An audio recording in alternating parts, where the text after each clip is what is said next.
ರಾಜ್ಯದಲ್ಲಿ ಬರ ತಾಂಡವವಾಡ್ತಾ ಇದೆ. ಈ ಮಧ್ಯದಲ್ಲಿಯೇ ಪ್ರಧಾನಿ ನರೇಂದ್ರ ಮೋದಿ ಅವರಿಗೆ ಸಿಎಂ ಡಿಕೆ ಶಿವಕುಮಾರ್ ಪತ್ರವೊಂದನ್ನು ಬರೆದಿದ್ದಾರೆ. ಯಾವ ರೀತಿಯಾದಂತಹ ಪತ್ರವನ್ನ ಬರೆದಿದ್ದಾರೆ, ಪತ್ರದಲ್ಲಿ ಏನೆಲ್ಲ ಉಲ್ಲೇಖ ಮಾಡಲಾಗಿದೆ ಅನ್ನೋದರ ಕುರಿತ ಮಾಹಿತಿ ನಿಮ್ಮ ಮುಂದೆ.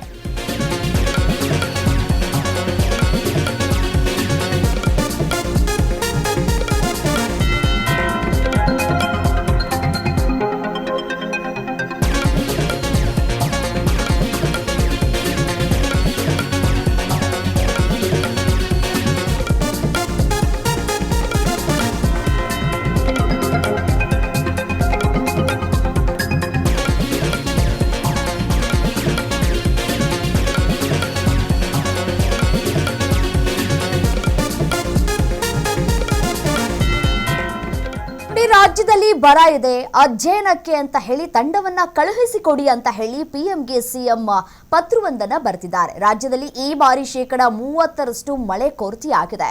ಜಲಾಶಯಗಳಲ್ಲಿ ನೀರು ಕೂಡ ಇಲ್ಲ, ಬಿತ್ತನೆ ಮಾಡೋದು ಕೂಡ ಕಷ್ಟವಾಗ್ತಾ ಇದೆ. ಸೊ ಕೇಂದ್ರಕ್ಕೆ ಸಿಎಂ ಡಿಕೆ ಶಿವಕುಮಾರ್ ಪತ್ರವನ್ನ ಬರೆದಿದ್ದಾರೆ. ಈ ಮಧ್ಯೆ ವಿಜಯೇಂದ್ರ ವ್ಯಂಗ್ಯವಾಡಿದ್ದಾರೆ. ಪತ್ರ ಬರೆಯೋದನ್ನ ಬಿಟ್ಟು ನೀವೇನು ಮಾಡಿದ್ದೀರಿ ಅಂತ ಹೇಳಿ ಟ್ವೀಟ್ ಮಾಡೋದ್ರ ಮುಖಾಂತರ ಬಿವೈ ವಿಜಯೇಂದ್ರ ಟೀಕಾ ಪ್ರಹಾರವನ್ನ ಮಾಡಿದ್ದಾರೆ.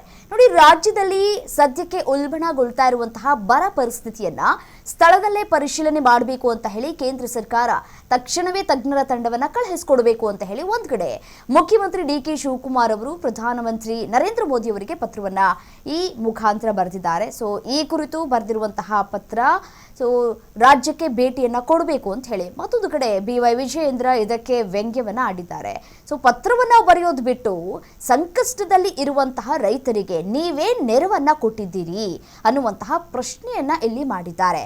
ನೀವು ಮುಂಚಿತವಾಗಿ ಪತ್ರವನ್ನ ಬರೆಯೋ ಮುನ್ನವೇ ಒಂದಷ್ಟು ಕ್ರಮಗಳನ್ನ ರಾಜ್ಯದಲ್ಲಿ ತೆಗೆದುಕೊಳ್ಬೇಕಲ್ವಾ?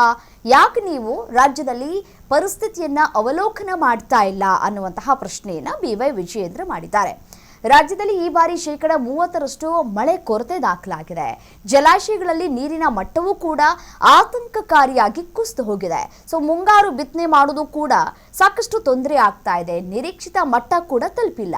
ಇಂತಹ ಪರಿಸ್ಥಿತಿಯಲ್ಲಿ ಕೇಂದ್ರದ ನೆರವು ಅಗತ್ಯ ಅಂತ ಹೇಳಿ ಸಿಎಂ ತಮ್ಮ ಪತ್ರದಲ್ಲಿ ಉಲ್ಲೇಖ ಮಾಡಿದ್ದಾರೆ. ಆದರೆ ಈ ಪತ್ರ ರಾಜಕೀಯ ವಾಗ್ಯುದ್ಧಕ್ಕೂ ಕೂಡ ಕಾರಣವಾಗ್ತಾ ಇದೆ. ಬಿಜೆಪಿ ರಾಜ್ಯಾಧ್ಯಕ್ಷ ಬಿವೈ ವಿಜಯೇಂದ್ರ ಅವರು ಟ್ವೀಟ್ ಮಾಡೋದ್ರ ಮುಖಾಂತರ ಸಿಎಂ ವಿರುದ್ಧ ಟೀಕಾ ಪ್ರಹಾರವನ್ನ ನಡೆಸಿದ್ದಾರೆ. ಪತ್ರ ಬರೆಯೋದನ್ನ ಬಿಟ್ಟು ರಾಜ್ಯ ಸರ್ಕಾರ ಏನ್ ಕ್ರಮವನ್ನ ತೆಗೆದುಕೊಂಡಿದೆ ಅಂತ ಹೇಳಿ ಈ ಮುಖಾಂತರ ಪ್ರಶ್ನೆಯನ್ನ ಮಾಡಿದ್ದಾರೆ.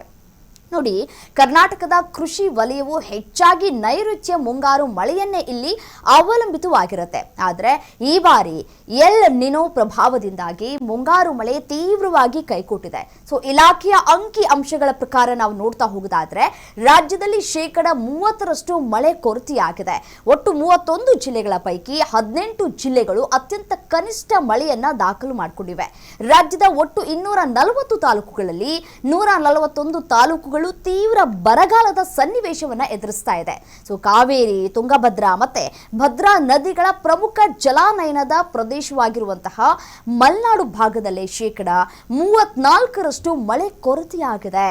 ಇದರಿಂದಾಗಿ ರಾಜ್ಯದ 14 ಪ್ರಮುಖ ಜಲಾಶಯಗಳಲ್ಲಿ ಒಟ್ಟು ಶೇಖರಣಾ ಸಾಮರ್ಥ್ಯ ಕೇವಲ 34% ಮಾತ್ರ ನೀರಿದ್ದು ವಿದ್ಯುತ್ ಉತ್ಪಾದನೆ ಕೂಡ ಆಗಬೇಕಾಗಿದೆ. ಕುಡಿಯುವ ನೀರಿಗೂ ಕೂಡ ಇಲ್ಲಿ ಆತಂಕಗಳು ಕೂಡ ಹೆಚ್ಚಾಗ್ತಾ ಇದೆ. ಸೊ ಮಣ್ಣಿನಲ್ಲಿ ತೇವಾಂಶ ಇಲ್ಲದ ಕಾರಣ ಕೃಷಿ ಚಟುವಟಿಕೆಗಳು ಸಂಪೂರ್ಣವಾಗಿ ಸ್ಥಗಿತವಾಗಿದೆ. ನಿಗದಿಪಡಿಸಿದಂತಹ 84.10 ಲಕ್ಷ ಹೆಕ್ಟೇರ್ ಬಿತ್ತನೆ ಗುರಿ ಏನ್ ಇಟ್ಕೊಂಡಿದ್ರು ಅದು ಕೇವಲ 34% ಮಾತ್ರ ಬಿತ್ತನೆಯಾಗಿದೆ. ಇದು ಕೇವಲ ಕರ್ನಾಟಕಕ್ಕೆ ಮಾತ್ರವಲ್ಲದೆ ದೇಶದ ಪ್ರಮುಖ ಬೆಳೆ ಏನು ನಾವು ಈಗೇನು ಮಾಡ್ತಾ ಇದ್ದೀವಿ, ಬೆಳೆಯನ್ನು ಬೆಳೀತಾ ಇದ್ದೀವಿ, ಅದಕ್ಕೂ ಕೂಡ ಸಮಸ್ಯೆ ಆಗ್ತಾ ಇದೆ. ಅದರಲ್ಲೂ ಬೇಳೆಕಾಳುಗಳ ಅಥವಾ ಈ ತೊಗರಿ ಉತ್ಪಾದನೆ ಏನು ನಾವು ಕರಿತೀವಿ ಅದರಲ್ಲೂ ಕೂಡ ಕುಂಠಿತವಾಗ್ತಾ ಇದೆ.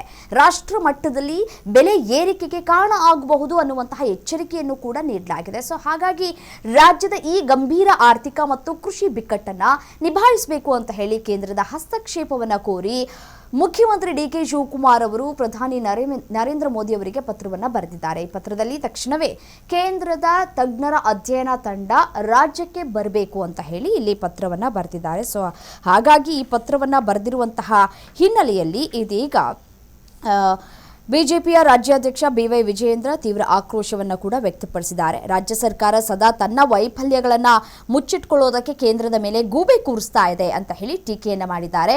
ಕೇವಲ ಪತ್ರ ವ್ಯವಹಾರವನ್ನ ನಡೆಸೋದ್ರಿಂದ ರೈತರ ಕಣ್ಣೀರು ಒರೆಸೋದಕ್ಕೆ ಸಾಧ್ಯ ಇಲ್ಲ. ಕಲ್ಯಾಣ ಕರ್ನಾಟಕ ಮತ್ತು ಉತ್ತರ ಕರ್ನಾಟಕ ಭಾಗದಲ್ಲಿ ಮಳೆ ಇಲ್ಲ. 30 ಲಕ್ಷ ಹೆಕ್ಟೇರ್ಗೂ ಅಧಿಕ ಭೂಮಿ ಬಿತ್ತನೆ ಆಗದೆ ಖಾಲಿ ಉಳಿದುಕೊಂಡಿದೆ. ರೈತರು ಒಂದ್ ಕಡೆ ಕಂಗಾಲಾಗಿದ್ದಾರೆ.